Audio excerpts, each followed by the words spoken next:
তোমার আমির তোমার কাছে প্রিয়, তুমি তোমার পীর আমিরকে নিয়ে থাকো।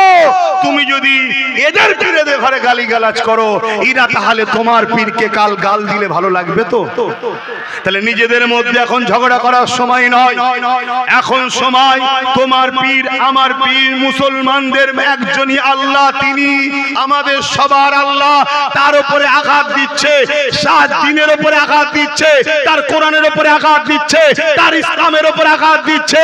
আরে নবী তো আমাদের সবার প্রিয়, সেই নবীর উপরে আঘাত দিচ্ছে। আই লাভ মুহাম্মদ রাসূল লিখার জন্য উত্তর প্রদেশে কানপুরে অত্যাচার হচ্ছে, ওই আই লাভ মুহাম্মদ রাসূলের উপরে আঘাত দিচ্ছে।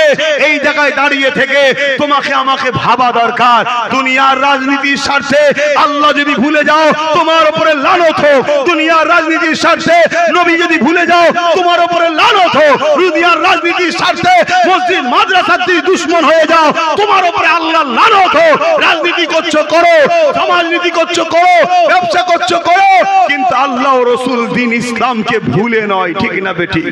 জোরে বলো। আজ যখন কোন আদিবাসী বিপদে পড়ে নওশাদ সেখানে যায়, আজ যখন কোন দলিত বিপদে পড়ে সেখানে যায়, আজ যখন অন্য সিলসিলার কেউ বিপদে পড়ে সেই মুর্শিদাবাদে গঙ্গা ভাঙন হয়ে চলে যাচ্ছে, ওরা কেউ আমাদের সিলসিলার নয়, কিন্তু নওশাদ সেখানে কেউ আন্দোলন করছে কেন? মানুষ মানুষ। তাহলে আজকে ভাবো আমার ভাইয়েরা, তাই আমি আপনাদেরকে বলবো আমাকে যদি ভালোবাসেন